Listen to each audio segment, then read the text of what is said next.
Oi, pessoal, tudo bem com vocês? Aqui é a professora Melissa, de língua portuguesa, e hoje nós vamos falar sobre um gênero textual que, em virtude da sua capacidade de convencer alguém a mudar de opinião ou de comportamento, permite a qualquer pessoa exercitar a cidadania e a livre expressão de seus desejos e inquietações. Vocês já ouviram falar em manifesto? Já ouviram falar desse gênero textual? Então, eu vou colocar aqui o texto da página 28 do material didático para que vocês possam pausar e fazer a leitura.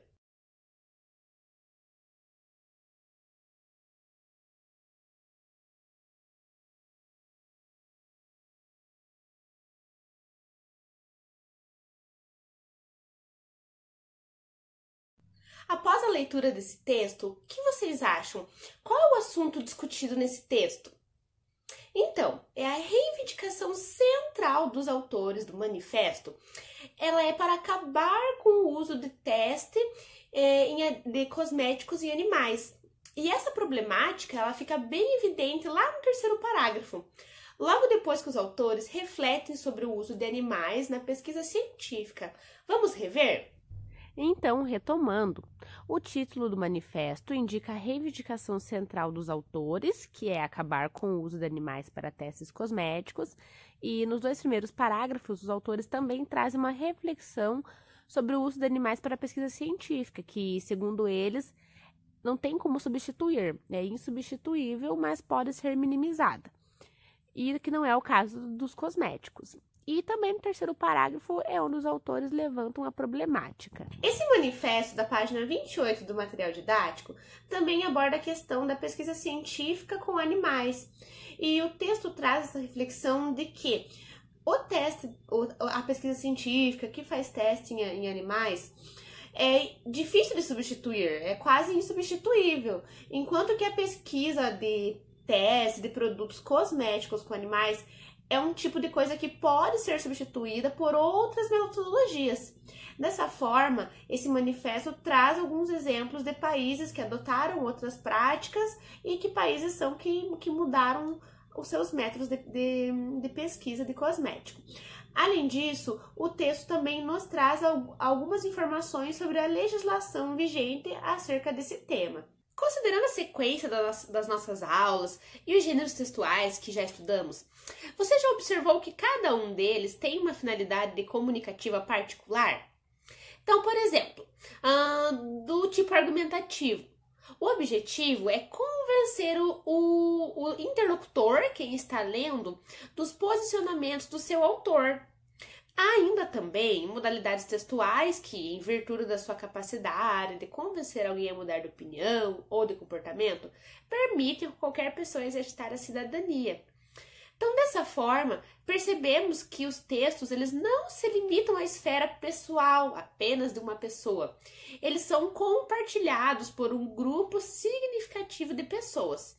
Então, desse modo, a expressão de um interesse coletivo se encaixa em certas modalidades textuais, como o abaixo-assinado, a carta aberta, a petição e o manifesto, como acabamos de ver no exemplo da página 28 do material didático.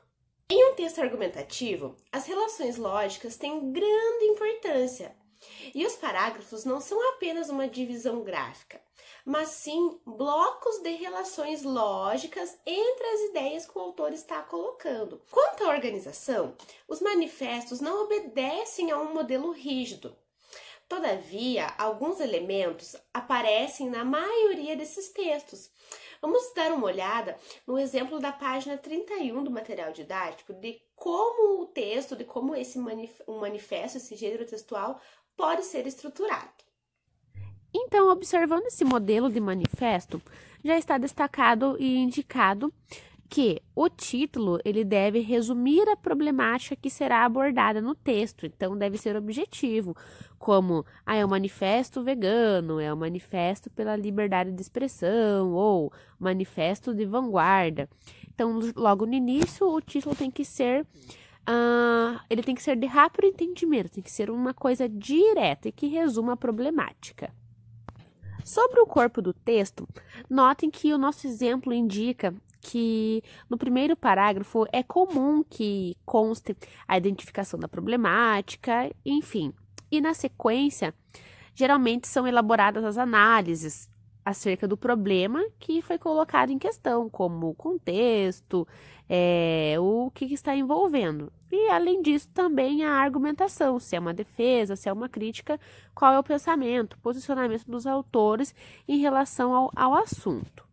E também espera-se que os autores abordem uma solução para o problema que foi levantado.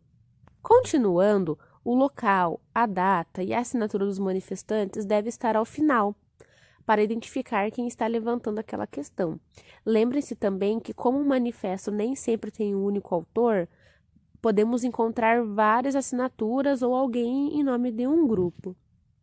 Vamos observar, então, algumas características sobre o manifesto, sobre esse gênero textual, e qual a definição que o nosso material didático nos traz a respeito desse gênero. Vamos lá, então. Então, o manifesto, resumindo, ele é um texto argumentativo e o principal interesse desse gênero textual é sensibilizar a opinião pública, ou seja, levantar um tema, trazer uma problemática e reivindicar isso de uma forma pública. Com relação às características, a forma como esse texto ele é estruturado, é escrito, é importante observarmos que ele deve ser direto e deve ser claro, pois a intenção é apresentar, é trazer os requerimentos, as reivindicações de um grupo. Pode-se dizer também que, às vezes, o manifesto ele tenta levantar uma denúncia, trazer a público um fato que nem sempre a população conhece, para que uma atitude seja tomada. E por ter esse tom de reclamação, ele vai ser escrito, vai ser estruturado utilizando a primeira pessoa do plural e os verbos no presente do indicativo ou também no imperativo. Pessoal, seguindo nessa ideia de interesse coletivo, vamos ver a petição online, que também é um gênero textual com interesse coletivo, que está na página 32 do livro didático. Então, quem não estiver com o material pode pausar o vídeo para observar, para ler com calma.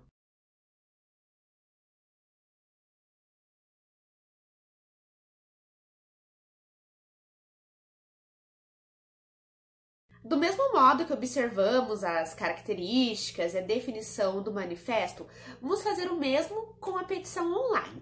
Sobre a definição, o nome já diz, petição online. Então, é comum que encontremos na internet, pois ela circula nesse meio virtual. E a finalidade, geralmente, é o quê? É provocar a ação do Estado frente a uma questão de ordem pública, mudar uma lei, condenar um indivíduo, enfim. Então, esse gênero textual da petição é um gênero marcado por atos de reivindicação, denúncia, reclamação, etc.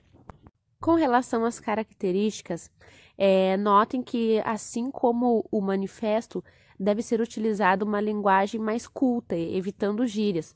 E é importante também na petição online, como às vezes a intenção é uma condenação, por exemplo, deve-se evitar o discurso de ódio ou difamação. Porque o conteúdo dessa petição online, desse gênero textual, também faz parte das práticas de um Estado democrático. Além disso, a escolha do vocabulário deve ser voltada para mobilizar, para que as pessoas, para que a população tenha algum sentimento em relação às questões abordadas, consciência, enfim.